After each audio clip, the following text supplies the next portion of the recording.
And we are now going to turn to our resistance roundup with our good buddy, Jon Elmer. Hey, Jon. How's it going? Hi, guys. Hey, Hi. Jon. Good to see everybody. Terrible times, but Yeah, good to see everyone. awful times. But yet the resistance is still making gains and facing the enemy with dignity and honor. What can you tell us about what's happened the last week? Well, the Israelis are wrapping up their operation in Khan Yunis. I don't know if we have the map that we can throw up tomorrow for this, but yeah, just so we can see in the south there in Khan Yunis, that's where the Israeli operation of the last 6 weeks, they've been fighting in Khan Yunis. The Israelis have said that they've wrapped up that operation, and like they say everywhere else, that they dismantled and destroyed the Qassam brigades, which there's no evidence of whatsoever. But the Israelis are drawing down their forces as if that's the case. They've drawn down their forces now in Gaza by 70% to what it was in early January. So the nature of the fighting has changed. The nature of the targeting has changed because of that. And so we'll see in these videos this week a few different tactics, much that we've seen before. But let's start. Well, we can just look at that map that we're going to cover the territory while we have this map up. You can see Gaza City there in the north. Israel reinvaded Gaza City in the last few weeks, going back into Gaza City, and as we know, re-besieging Shifa Hospital, and carrying out more operations along the shoreline, along the promenade in the downtown area of Gaza City that we can see there on the map. And of course, what's apparently we're on the precipice of is a major operation in Rafah, the last place that Israel hasn't destroyed entirely, because it's where they told the 2 million Palestinians, 2+ million Palestinians in the Gaza Strip to go. And so people are living in tents in Rafah by the hundreds of thousands. UNICEF said the other day that there was at least 600,000 children in Rafah alone. So we're facing a crisis, humanitarian disaster looming over this operation in Rafah, which is what the U.S. has tried to, according to the State Department and the White House. Biden called it the other day our operation in Rafah, which was at least somewhat honest.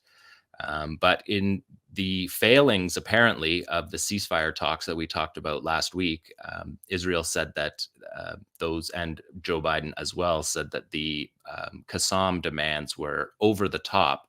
It's not clear which of their humanitarian asks Israel thinks is over the top, because they were very basic things that were asked for in the ceasefire agreement: to move aid throughout the territory, to allow civil defense crews to work in the north, to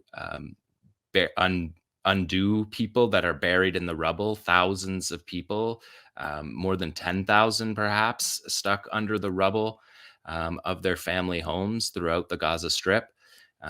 And so part of the ceasefire negotiations, the details that were in those negotiations were to deal with the humanitarian catastrophe.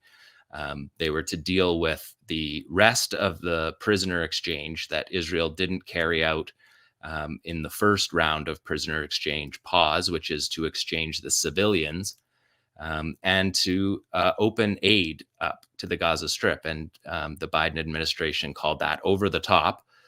So the pause agreement has apparently been put on the back burner, and now we're talking about an invasion of Rafah, where more than a million and a half Palestinians are living in tents.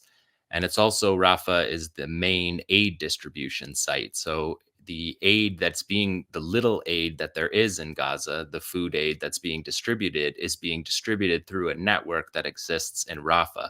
that doesn't exist elsewhere in the rest of the Gaza Strip. So we're on the precipice of a major humanitarian catastrophe, which 131 days into this feels very difficult to say that somehow this situation is getting worse. But for the Palestinians in Gaza, it looks that way right now. Netanyahu said that without attacking Rafah, that we lose the war. And so we saw him down, and we saw Israeli generals down on the border with Gaza talking to troops about how they are planning on going in, and how this will be Israel touching all areas of the Gaza Strip, which is, of course, what they mean is destroying it. We saw with satellite maps last week destruction in some areas that's virtually total in the north, especially. And there has been bombing of Rafah throughout this war, even though Israel said it was the safe area. Rafah has been the target, and there's been many strikes in Rafah. And over the last number of days, it's been a catastrophe in Rafah because of the population density and Israel's attacks, which they always begin with the airstrikes before they send their ground troops in. And the airstrikes are by far the most deadly part of these operations. And so really staring down the barrel of another catastrophe. And again, with very little military achievements, objectives reached here by Israel carrying out these operations.